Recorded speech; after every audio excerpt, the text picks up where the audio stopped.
윤석열 대통령이 작년서부터 하는데 이 사람이 맞고 나서부터 계속 떨어져요. 그죠? 근데 어떻게 될까요? 이 윤석열 대통령은 제가 볼 때는 이명박 대통령 시절하고 되기 쉬워요. 상가 투자를 해가지고 이제 아까 제가 말씀드린 것처럼 어려운 거를 많이 겪는 사람이 많잖아요.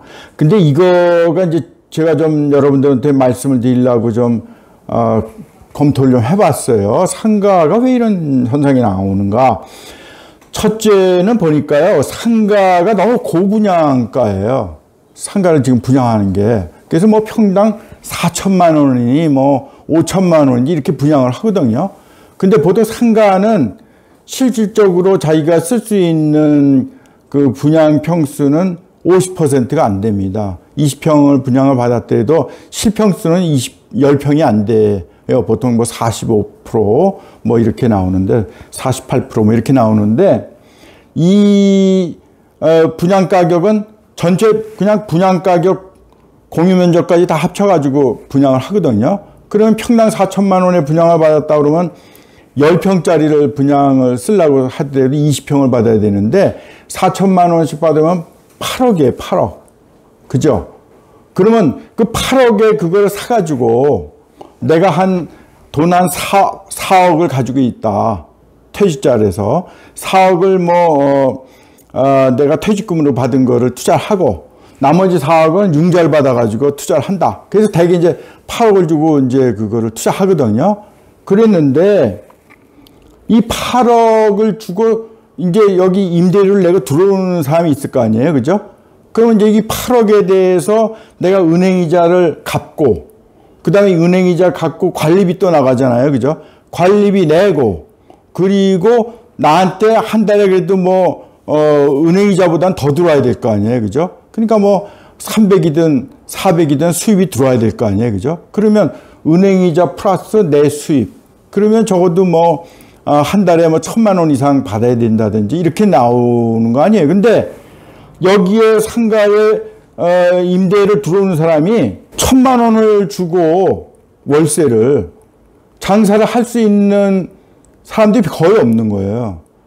부동산 중개사무소 같은 것도 대개 이제 템포라리로 하거든요. 1년 동안 거기 분양 다 일어날 때까지 2년 동안 이렇게 하고 또 다른 데로 옮겨가고 이런 사람들이 많은데 대개 1층에 있는 부동산들의 경우는.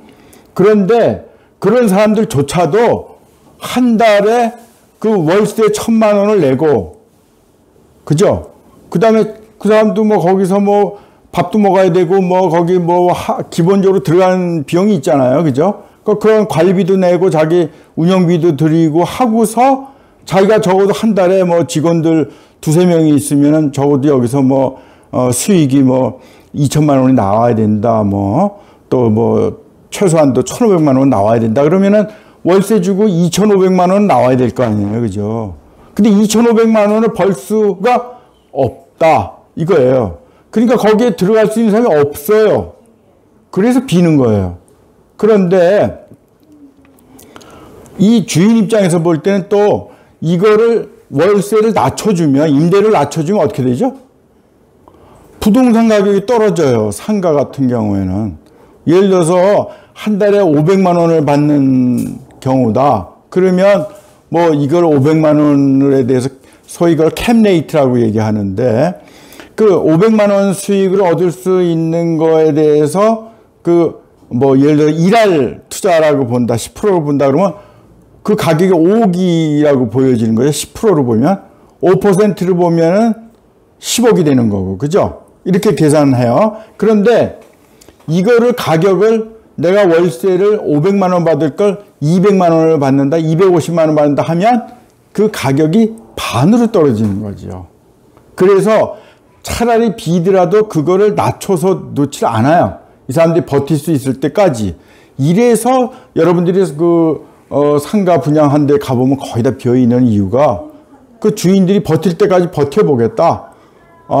하다못해 월세 500만 원이 아니라 월세 100만 원을 받더라도 50만 원을 받더라도 비어있는 것보다는 50만 원이라도 받는다, 100만 원이라도 받는다 하고 놓으면 좋겠는데 그걸 못 놓는 이유가 거기에 있다. 이렇게 보여져요. 그래서 이 너무 상가가 고분양가로 나온다. 근데 또 이런 그 분양업자 입장에서 볼 때는 뭐 시행사나 또 건설회사가 이제 직접 줘서 팔았더라도 건설회사나 시행사 입장에서 볼 때는 워낙에 땅값도 비싸게 사고 그 다음에 건설비 많이 들고 인건비 오르고 이러기 때문에 그 가격에 분양을 하지 않으면 수익이 없는 거예요. 그래서 고분양가가 될 가능성이 많다 이거죠. 그래서 지금은 제가 볼 때는 당분간은 적어도 2, 3년 이상은 이런 그 미스매칭에 의해서 더 이상 분양 시장이 안 쓸 거다 이렇게 봐요. 지금은 이제 어쩔 수 없이 짓는 거니까 그냥 짓고 있지 새로운 투자자는 어려울 것이다 당분간은 이렇게 보여죠. 그러니까 부동산 시장이라고 하는 것은 이렇게 굉장히 민감하게 보여질 수 있어요. 그 다음에 수요에 비해서 너무 과잉 공급이 되고 우리나라 이 공급 탄력성이 너무 쉬워요. 그래서 어디가 잘 된다 그러면 그 옆에다 그냥 쫙 줘요. 지식산업센터 같은 게 대표적인데 그 제 제자가 이 논문을 이걸 써가지고 박사학위를 받았는데 이거 쓸 때만 하더라도 굉장히 지식산업센터는 게 뭔지도 몰랐어요 사람들이. 그래가지고 투자한 사람들이 굉장히 그 훌륭한 수익을 얻었었거든요. 이러니까 이제 이게 소문이 나가지고 또 그 제자라는 친구가 가만히 있으면 좋은데 책을 또 썼어요. 아, 이 지식산업센터를 투자하면 좋다 이렇게. 이래가지고 이제 우리나라 사람들은 또 이 정보가 빨라요.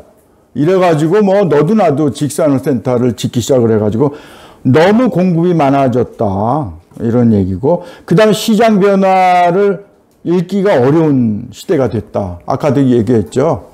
시대가 완전히 변해서 부동산 시장 자체가 변했습니다. 과거에 뭐 옛날에 뭐 이렇게 넓은 평수를 원하던 게 점점 단독 가구가 늘어나면서 소형화한다든지 그죠? 뭐 이런 여러 가지 현상을 보이고 있어요. 그 다음에 베이비 부머 세대라 54년생에서 이제 63년생으로 보통 보는데 이 사람들의 은퇴가 이제 많아지고 있어요. 그죠? 막 쏟아져 나와요, 지금. 근데 이 사람들의 경험 수치가 착오를 일으키는 거예요. 과거에 자기가 10년, 20년, 30년 전에 경험을 가지고 부동산을 투자하는데 지금 부동산 시장은 완전히 다른 세상이 됐는데 이거를 이해를 못하고 그냥 상가도 사고 오피스텔도 사고 이런단 말이에요.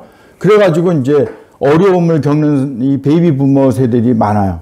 그 다음에 아까도 얘기한 것처럼 이 지식산업센터라든지 오피스텔 이런 인기 상품이 너무 과잉 공급이 되고 있고 그 다음에 급격한 고금리로 인해서 이제 캡레이트가 하락하고 적자를 보고 있고 시행사나 건축업자들이 때로는 이제 과욕을 부려가지고 너무 이제 실수요자들한테 비싸게 분양을 하면서 어려워진 상태. 또 인구 감소, 수요 감소, 가처분 소득 감소. 여러분들 요새 소득이 잘 안 늘어나요. 경기가 나쁘기 때문에. 이 소득이 늘어나야 부동산 살 수 있는 능력이 늘어나는 겁니다. 이런 현상. 그 다음에 또 외부 요인. 요새는 외부 요인이 굉장히 영향을 많이 주죠. 아니, 미국의 금리를 올리는데 왜 우리나라 금리가 그렇게 직접 영향을 받고 또 금리가 올라감에 따라서 또 부동산 시장에 이렇게 막대하게 영향을 주느냐.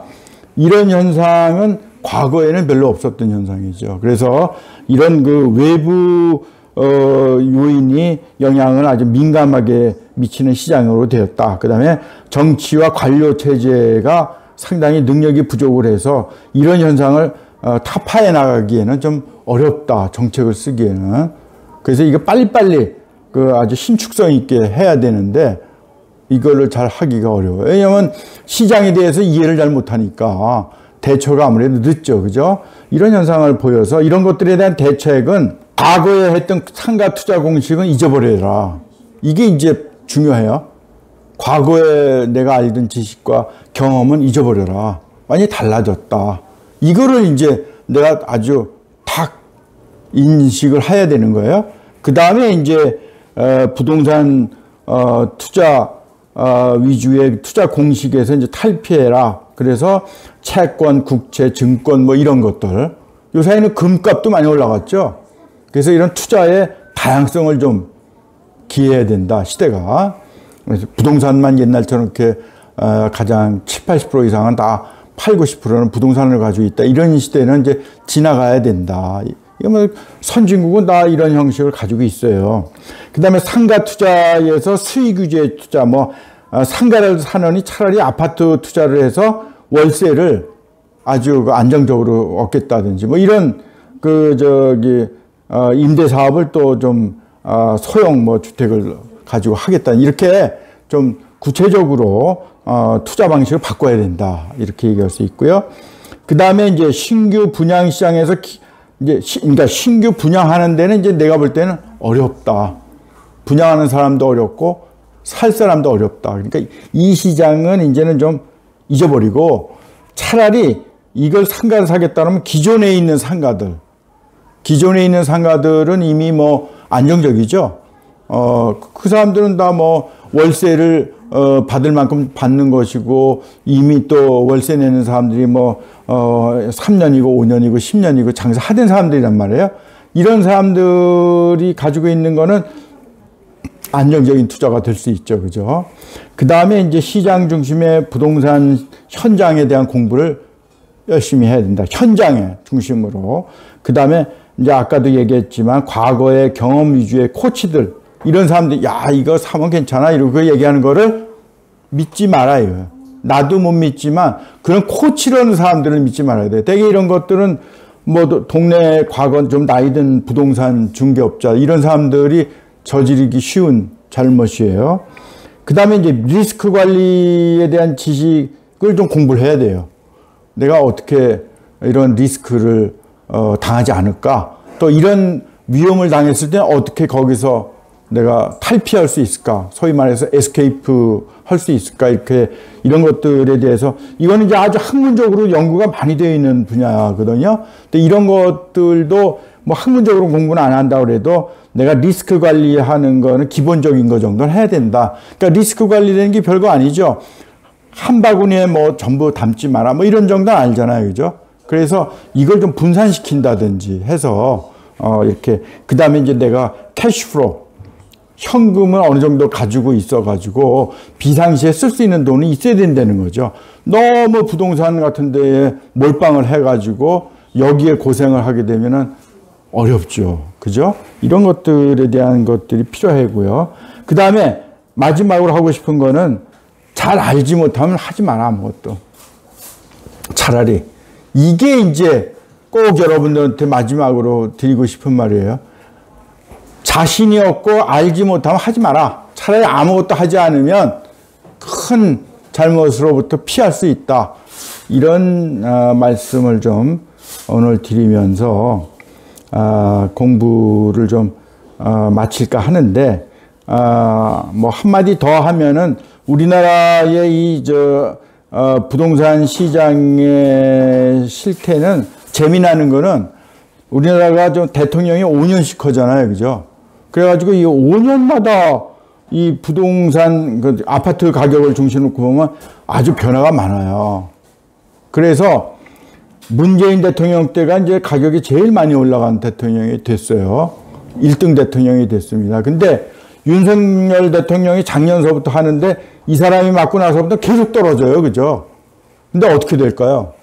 이 윤석열 대통령은 제가 볼 때는 이명박 대통령 시절하고 되기 쉬워요. 이명박 대통령은 지난 시간에도 열심히 말씀을 드렸지만 아주 열심히 부동산 경기를 일으키려고 불을 떼댔는데 평균 가격이 1억이나 떨어졌잖아요. 그죠? 5년 동안. 성적표예요, 이게. 근데 윤석열 대통령은 어떻게 될까요? 제가 볼 땐 이런 이명박 대통령 케이스가 되게 쉬워요. 계속 떨어지기가 쉽습니다.